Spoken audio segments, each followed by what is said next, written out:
हार गई। सवाल ये उठता है कि ऐसे लोग इसी दम पर तो राजनीति कर रहे हैं। मुकेश सहनी यही तो कह रहे हैं कि हम खेल तो बिगाड़ सकते हैं, हमारे पास 10% वोट है। ऐसे में सवाल उठता है कि जब जेडीयू भी इस बात पर अड़ी हुई है, जो कि मेरे पास पुख्ता सूत्र से यह बात मालूम है कि 16 सीट से हम कम पे नहीं लड़ेंगे। मान लीजिए कि वो 16 सीट पे अड़ जाती है और जेडीयू कह रही है हम सीट एडजस्टमेंट कर सकते हैं, क्योंकि कई सारे घटक दल हैं। जैसे मान लीजिए काराकाट पे उपेंद्र कुशवाहा लड़ेंगे, जेडीयू के जीते हुए सांसद हैं, तो जेडीयू मान जाएगी। गया में जीतन राम मांझी लड़ते हैं, जेडीयू के जीते हुए सांसद हैं, जेडीयू मान जाती है।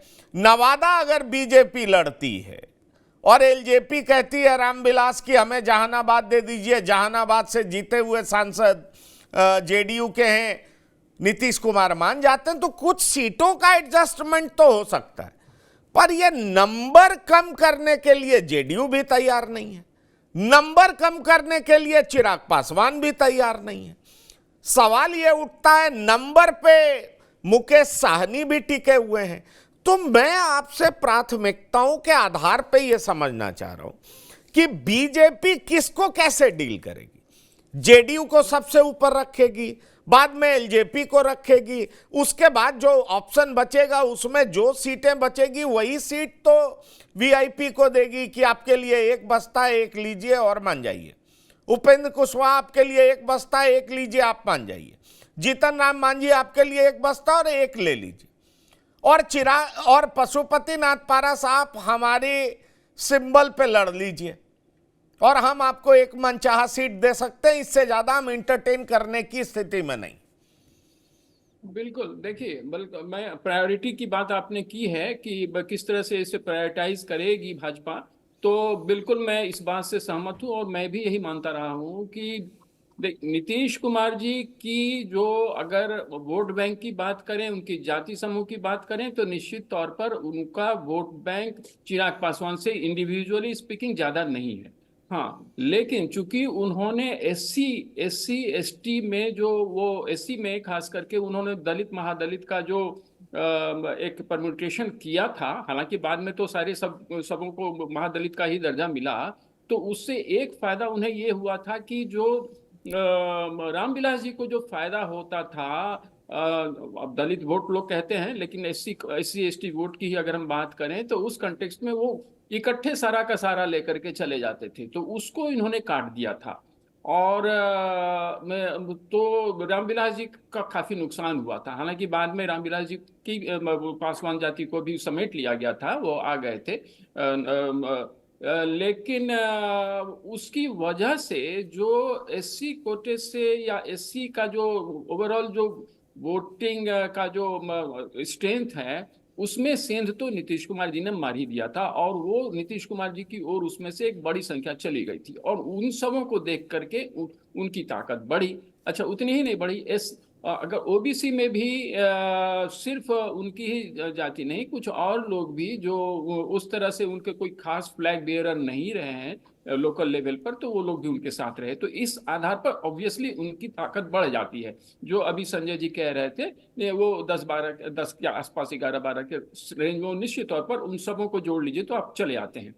और उससे भी बड़ी बात है कि नीतीश कुमार जी एक इतने बड़े फ्लैग बियरर हो गए हैं, एक उनका उनका यूएसपी क्या है, एक तो वो चीफ मिनिस्टर लंबे समय तक रहे, उन्होंने अपना एक इमेज बनाया हुआ है पूरे देश की राजनीति में, और अगर उन्हें छांट दिया जाए तो उसका इम्पैक्ट बिहार से बाहर भी जाएगा, क्योंकि वो और तेजस्वी अगर मिल जाते हैं तो निश्चित तौर पर खेल का समीकरण ही बिल्कुल बदल जाता है। वो अब उसे स्पष्ट बहुत कहने की जरूरत नहीं है, उसे समझा जा सकता है कि वो पैटर्न ही बदल जाएगा। और इस वजह से भाजपा किसी भी सूरत में नीतीश कुमार जी को तो लूज करेगी नहीं, क्योंकि उनको लाने में भाजपा ने काफी मशक्कत भी किया है अंदर खाने से, तो मुझे तो यही समझ है। और फाइनली वो आ भी गए, और इसके बाद अगर नीतीश कुमार जी के मन के हिसाब से नहीं होगा तो नीतीश कुमार जी का क्या है, वो तो एनी डे कहीं भी शिफ्ट कर सकते हैं। वो इन सब चीजों से अब ऊपर उठ चुके हैं। तो हो सकता है कि सब कुछ हो जाए और फिर नीतीश कुमार जी लास्ट आवर में उधर चले जाएं। तो और ये पता है तो उनको तो लूज नहीं करेगी भाजपा, क्योंकि उनके आने से बहुत एडवांटेजेस है। प्लस वो गवर्नमेंट में है, वो चीफ मिनिस्टर है, वो जहां भी जाएंगे चीफ मिनिस्टर ही रहेंगे। तो इधर है तो चीफ मिनिस्टर, उधर भी जाएंगे तो चीफ मिनिस्टर। तो वो चीफ मिनिस्टर की जो ताकत है, उनका जो एक्यूमेन है, उसका एडवांटेज तो भाजपा लेगी ही, उन्हें कभी नहीं जाने देगी। तो इसलिए नंबर 1 पर तो वही रहेंगे भाजपा के लिए। हाँ, अब उसमें जो सीटों की संख्या है वो उनके मन मुताबिक ही होगा। अगर वो 16 से कम पर नहीं मानेंगे तो मामला अंत में भाजपा को मानना पड़ेगा। लेकिन संभव है कि वो एक आध सीट को का नुकसान सह लें, कुछ और कीमत लेकर के किसी दूसरे राज्य में, खास करके नॉर्थ ईस्ट में कुछ उनको सीट मिल जाए, क्योंकि वहाँ वो उन्होंने उनके सीट्स आए हैं बीच बीच में। या फिर यूपी में उनकी दिली इच्छा रही है, दिल्ली में भी उनकी दिली इच्छा रही है, हालांकि जीत कहीं नहीं हुई। तो हो सकता है, दिल्ली में तो खैर कोई गुंजाइश ही नहीं है वहां तो। लेकिन यूपी में भी मुझे नहीं लगता है, वहां तो 80 से कम पर भाजपा का कोई खेल होना ही भी वाला नहीं है। लेकिन इन एनी केस वो रहेंगे। अब रह गई चिराग पासवान की बात, तो चिराग पासवान जी 19 वाली स्थिति में नहीं है, अन्यथा तो इस बार भी वो बिल्कुल बाहर हो जाते। 20 में जो उन्होंने जो अपनी ताकत दिखला दी है, इस वजह से उनका अभी जो सुदीप जी कह रहे थे कि उन्होंने निश्चित तौर पर अपनी ताकत का इजहार कर दिया है। अब भाजपा को ये पता चल चुका है कि वो इंडिपेंडेंटली भी मायने रखते हैं। लेकिन फिर वही बात कि वो 4% के रेंज में है, 4 से 5 का बीच का दायरा रख लीजिए। अगर वो इकट्ठे, अच्छा ये बात सही है कि वो जो हेरिटेज उतरा है ना रामविलास जी से, वो सीधे चिराग पासवान जी को गया है, पशुपति नाथ जी को नहीं गया है। ये इन्होंने दिखला दिया था 2020 के इलेक्शन में। तो अब पशुपति नाथ जी से ज्यादा इंपॉर्टेंट भाजपा के लिए चिराग पासवान हो गए इस बार। और अगर अच्छा, चिराग पासवान भी इस बार इतनी बड़ी गलती नहीं करने वाले हैं कि वो एक बहुत बड़ा मौका खो देंगे। बिहार में वो भी अपना टेस्ट कर रहे थे कि वो क्या कर पाएंगे, लेकिन इतना तो तय है कि वो सीट तो एक भी नहीं ले पाएंगे।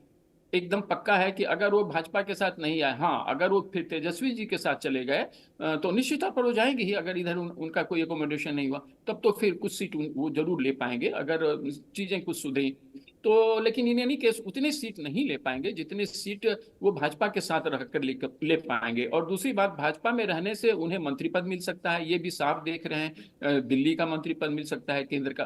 तो बहुत सारी चीजें हैं जो उन्हें, जो और चूंकि पिताजी के साथ पॉलिटिक्स करते हुए वो काफी कुछ समझ चुके हैं कि राजनीति में सीजन को कैसे देखा परखा जाता है। तो सेकंड चॉइस तो वही होंगे। और पशुपति नाथ जी की जहां तक बात है, भाजपा अंततोगत्वा इन दोनों को एक साथ ही क्लब करेगी। वो ऐसा नहीं होगा कि इन्हें अलग से देगी उन्हें अलग से देगी, एक साथ ही। चूंकि पशुपति नाथ जी की ताकत का भी भाजपा को पता है कि वो जो भी ताकत है उनका नीतीश कुमार जी के माध्यम से ही, और नीतीश कुमार जी तो अब इनके साथ ही हैं, तो नीतीश कुमार जी ऐसा कुछ नहीं करेंगे।